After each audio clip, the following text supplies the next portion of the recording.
Picture this, all right. It's the middle of the night in Indiana. Oh, yeah. Rough weather. Yeah, exactly. The rain is just coming down in absolute sheets, hammering the pavement. And you're looking through the rain-streaked glass of the 24-hour Pendleton diner. Yeah. The red neon sign is kind of flickering, right? It's casting this low amber glow over a corner booth. And sitting there, just casually drinking black coffee, are two people who are about to pull off the impossible. So, welcome back to the deep dive. Glad to be here. Today, we're looking at a stack of sources that, honestly, they read like the ultimate heist thriller, but they're actually meticulously documented accounts of this, like theoretical masterclass in crime. We've got video breakdowns. One is called 180 Seconds. Another is Night Rain on Pendleton Pike. Which is such a great title, by the way. It really is. And we're pairing those with incredibly detailed excerpts from a written account by Amanda Parks, plus some really striking cover art that sets that opening diner scene. Yeah, that cover art is actually where we get our first real read on the protagonist. You see them standing outside the diner. Right. You've got the woman, Ace. She's holding this heavy set of keys. And her posture alone, it communicates this incredibly sharp, calculating, analytical mind. Yeah, very intense. Exactly. And next to her is Maine. Tall, dreadlocks. He's holding a worn map. He's clearly the tactical, logistical executor of the pair. So our mission today, our focus is not on, high-speed car chases or dramatic shootouts. We are examining the anatomy of extreme discipline. It's really an exploration of mathematics, predictable systems, and basically the complete elimination of luck. Right, taking luck entirely out of the equation. Yeah. So, okay, let's unpack this. Because to understand why Ace and Maine are sitting so calmly over coffee while they're, minutes away from breaking into a high-security regional node of the financial district, we have to rewind. We do. We have to go back 6 months. Right. The calmness we see in that diner is entirely manufactured. It was built over half a year of just relentless preparation. 6 months prior, there was no freezing rain. It was this suffocatingly hot late summer afternoon in an abandoned rail yard office on the south side of Indianapolis. Yeah, they spent 24 weeks in the dust of that rail yard. Yeah. And they were doing nothing but mapping a high-security vault infrastructure. Just staring at blueprints. Exactly. And this is really where their philosophy of, absolute certainty takes shape. During this planning phase, Maine brings news from their contact in Chicago. The broker, right. Yeah, a broker tasked with cleaning the money for them. But this broker wants them to rush the timeline to beat the auditing cycle.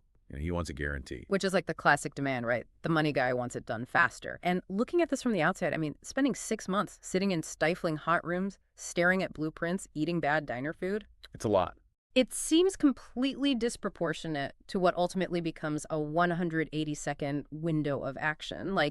It feels like over-planning to a degree that makes the whole operation kind of brittle, doesn't it? If you spend half a year planning a 3-minute window, aren't you just, multiplying the number of things that can go wrong? Well, that assumes the planning is merely theoretical, which it isn't.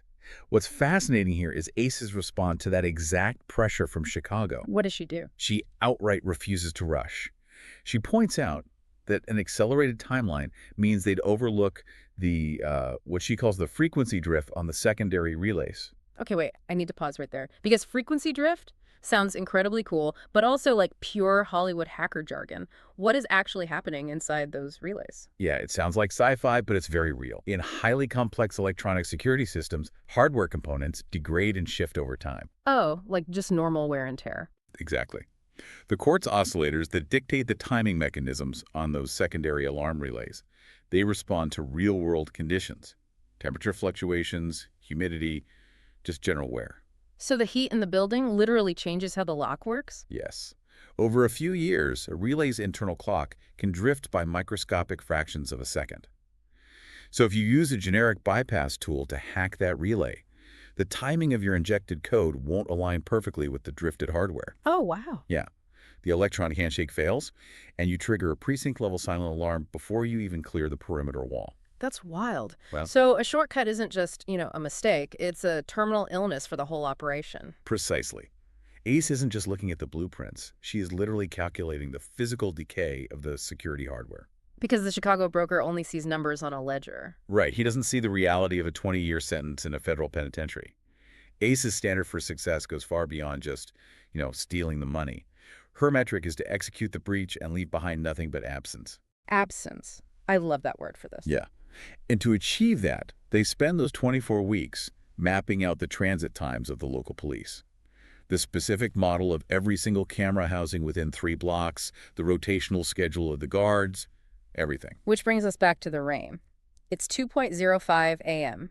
They step out of the diner, they drive into the alleyway opposite the bank, and immediately face this intensely layered perimeter of security.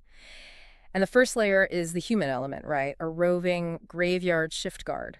Yeah, but they don't even engage the security layer. Right. Through their surveillance, Maine mapped this specific guard's movements. So at exactly 2:05 a.m., the guard takes an 8-minute smoke break by the loading dock. Just a normal human habit. Exactly. They operate entirely outside of the system's awareness. They occupy the entry zone only after the guard moves completely out of sight. Okay, so they slip up to the side door. Maine shields the lock from the rain, and Ace opens her electronics kit to initiate this digital handshake. The 10-second window. Right. She connects a frequency scrambler to the exposed maintenance port beneath the keypad, and that gives her a 10-second window to feed it the authorization codes. Now, we throw around terms like frequency scrambler a lot in these deep dives, but what is she actually doing to the machine in those 10 seconds? So the maintenance port is constantly sending out this interrogator signal. It's basically looking for a specific cryptographic heartbeat from a verified device. Like it's asking, are you supposed to be here? Exactly. And if a device plugs in and doesn't provide that exact heartbeat within 10 seconds, the system locks down hard. The frequency scrambler isn't breaking a code by brute force. It's actually listening to the rhythm of the port's interrogations. Oh, so it's mimicking it. Yes. It synthesizes a matching heartbeat and echoes it back. She is basically inserting a mirror into the system's logic. I kept thinking about this part like a really high-stakes, lethal game of jump rope. Oh, that's a good way to put it. Yeah, like when you're standing on the edge, the rope is just whipping around at lightning speed. You don't try to stop the rope, you don't fight it. You just have to learn the exact rhythm of the swing so you can jump into the middle of it without getting hit. And she jumps in perfectly. Perfectly. The LED screen goes from red to green, the door clicks open, and they are inside. But this is where the physical sprint really begins. Yeah, things speed up dramatically here. They're standing in a dark marble corridor, and they have exactly 60 seconds to cross it. Because the building's internal infrastructure dictates this physical rhythm. The primary power grid is about to drop. Right, the maintenance cycle. Exactly. On the 3rd Thursday of the month, the grid drops for exactly 180 seconds to perform a maintenance sync with the central treasury.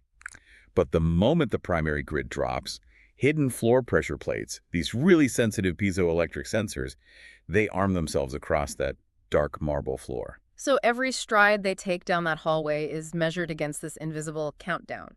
They have to reach the main security console at the very end of the hall and input the bypass commands before the power cycle completes and those floor sensors go live. Which is an incredibly tense 60 seconds. It's terrifying. They make it to the oak doors of the security office right as the green exit lights kind of flicker and die. Total pitch black silence. It is exactly 2:15 a.m. And now they are face-to-face with the ultimate digital firewall.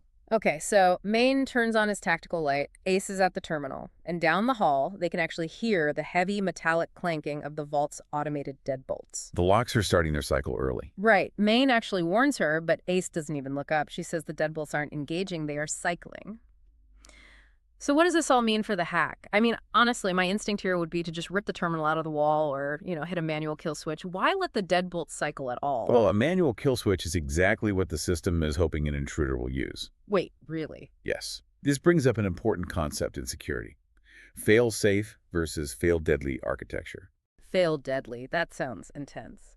It is. If Ace halts those deadbolts with a manual stop command, the security software immediately flags it as an anomaly.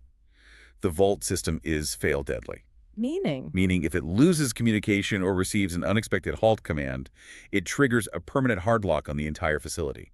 The vault essentially becomes a steel tomb. Oh, wow. So she has to let the system execute its own protocols. Exactly. She lets the deadbolts pause to verify the integrity of the perimeter's seal.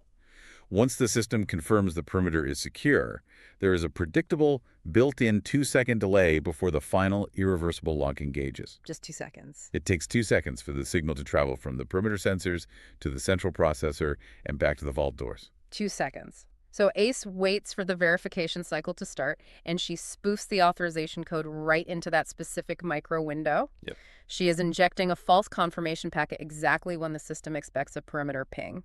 She totally weaponizes the machine's own unbending rules against it. She does, and it works. The monitor flashes white, the system goes dark, and this massive circular vault door lets out a drawn-out sigh and swings open an inch. The seal is broken. But they don't celebrate. The job isn't done until the weight is actually in the car. Right. As they step into the vault, we move from this highly abstract digital realm into a very visceral physical reality. The temperature drops dramatically. It's freezing underground. And they have exactly 90 seconds before the auxiliary power restores. Right. So Maine goes straight to work with a high-speed pneumatic cutter. Sparks are flying in the dark as he shears the soft steel hinges off the center cages. And Ace is very specific with her instructions here, right? She tells him to ignore the lower shelf boxes. Because the lower boxes are rigged with tracker traps.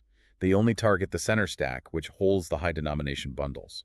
Okay, wait, I have to challenge this logic for a second. The bottom boxes have trackers, sure, but if you leave them untouched, aren't you leaving a massive forensic trail? Like, wouldn't it be smarter to destroy the tracker mechanisms? Or just sweep all those boxes into a shielded bag and deal with them later? Leaving them behind feels like leaving loose ends. Well, destroying the tracker mechanisms or dealing with shielded transport, that all takes time. Right. And in this vault, time is the single resource they absolutely do not have. Every second spent mitigating a tracker trap is a second subtracted from their 90-second escape window. Ah, I see. Ace's entire philosophy relies on absence, but it also relies on brutal prioritization. You don't fight a battle you don't need to fight. Brutal prioritization. Yeah, and that becomes even more apparent a moment later. Because as Maine is loading these bricks of uncirculated cash into the heavy canvas bags, he notices there's significantly more money than they anticipated. The regional shipment landed early. Right, so there's extra cash. But instead of capitalizing on it, Ace enforces a strict 40-pound limit per duffel bag, period. And if we connect this to the broader theme of human psychology, this is arguably the most dangerous moment of the entire operation. Because of the temptation. Exactly. Yeah. In a freezing room filled with millions of dollars, greed literally becomes its own security measure. How does the physical weight of the cash act as a security measure? Think about the physics of the escape. Every extra pound of currency Maine takes beyond his physical capacity compromises his escape velocity. Taking more money turns profit into a physical liability. Like he literally can't run fast enough. Yes. If those bags weigh 60 pounds instead of 40, his stride length decreases. His heart rate spikes, which accelerates oxygen depletion. He moves slower down that dark marble corridor. Oh, and those floor sensors are going to come back on. Exactly. Surviving the traps requires a psychological discipline that prioritizes the exit plan over the total haul. The bank doesn't even need an armed guard inside the vault if the intruder's own greed traps them inside. So they hit the 40-pound limit. They haul the bags out. Ace pulls the heavy vault door shut and jams the manual lever on the outside, which buys them, maybe 20 minutes of confusion before the system can verify what's actually missing? Yeah, roughly 20 minutes. Go make it back to the side exit. But just as they are about to step back out into the freezing rain, this totally unscripted event occurs. Through the glass of the door, they see headlights cutting through the rain. A local police cruiser pulls up to the mouth of the alley, its spotlight sweeping the brickwork. A massive complication. Maine immediately reaches for his heavy utility tool. He expects a fight, but Ace stops him. Because she observes the cruiser's behavior. She knows they aren't responding to an alarm. They're just doing a routine sweep, probably looking for shelter from the severe storm. This is the moment where the heist movie usually turns into a shootout, right? If that cruiser pulls into the alley, the officer will see Ace and Maine's dark sedan waiting, and it's over. But Ace doesn't panic. She just tells Maine they won't turn. Which brings us directly back to the 6-month preparation in the rail yard. Nature itself basically becomes their getaway driver. Because that preparation wasn't just about cameras and guards. It was a comprehensive study of environmental architecture. Ace researched the city's plumbing and knew the infrastructure in that specific sector hadn't been updated since 1992. Okay, let's dig into why that 1992 detail is so crucial. The city might have overhauled the main avenues, but they left the alley drainage completely untouched, right? Exactly that. She calculated that a rainfall exceeding 2 inches per hour, essentially guaranteed a backup in those specific storm drains. The one's right in the alley. Yes. Yeah. The drainage ditch at the corner intersection of that alley was severely flooded, creating a zone of standing water at least 6 inches deep. And a police officer driving a standard cruiser at 2 in the morning knows that if he makes that turn, he's going to completely bottom out his car in the floodwater. He is a human being bound by his own occupational routine. An officer does not want to explain a flooded engine block and a towed cruiser to his precinct captain, especially over just a routine alley sweep in a storm. Yeah, that paperwork would be a nightmare. Exactly. Because Ace and Maine knew the local topography and the bureaucratic mindset of the police better than the police themselves, they could perfectly predict the officer's behavior. The cruiser pauses, the brake lights flash, and the cop just decides it's simply not worth the paperwork. He abandons the alley sweep and just drives back onto the main avenue. Oh. They didn't have to fire a single shot or run a red light. They just waited for a puddle to do its job. It's brilliant. So Maine throws the bags in the trunk. Ace gets behind the wheel. She drives out without headlights, just using her memory of the curb lines. And within 3 minutes, they seamlessly merge into the night shift traffic, completely invisible. And the aftermath is a clean break. Completely clean. They drive through the torrential downpour, heading to a safe house in the northern suburbs near Zionsville. And even the route here proves the value of that 6-month prep. Maine realizes they are taking the secondary route behind an industrial park instead of the interstate. Because the interstate had flash flood detours set up. Right. They didn't avoid the flood by chance. They avoided it by design. They knew the city's emergency response patterns just as well as its plumbing. They pull into the garage of a mid-century modern home. The roaring of the storm cuts out, replaced by total silence. They look at the pristine sequential blocks of treasury bills, and the split is already decided before the bag is even unzipped. 40% goes to the Chicago contact for cleaning and offshore routing. Ace and Maine split the remaining 60% perfectly down the middle. No arguments. None, just a perfectly balanced ledger. And, while you listening to this aren't planning to breach regional banknotes anytime soon, I hope, Yeah, please don't. the core lesson here is entirely universal. We are so culturally conditioned by entertainment to believe that high-stakes success is all about frantic, on-the-fly improvisation. Getting a lucky break at just the right time. Being quick on your feet. Exactly. Yeah. But the reality documented in these sources is the exact opposite. True professional execution is the ruthless elimination of variables months before an event ever occurs. It's about removing the need for luck by deeply understanding the systems you operate within. You don't hope the guard isn't there. You know exactly when he takes his smoke break. You don't fight the 180-second power drop. You use the 2-second delay against it. Success was decided long before they ever stepped into the rain. Which leaves us with a really lingering question to chew on. Yeah. Ace and Maine succeeded because they understood that human beings and machines are entirely bound to their routines. Right. The guard smokes at 2.05. The grid drops on the third Thursday. The cop avoids the puddle to avoid the paperwork. And here is where it gets really interesting for you. Take a look at your own daily life. Your morning commute, your coffee break, your digital habits, the passwords you reuse. Just how predictable is your own personal algorithm? Right. If someone were mapping your movements for 6 months, tracking your routines and your habits, what unseen windows of opportunity would they find?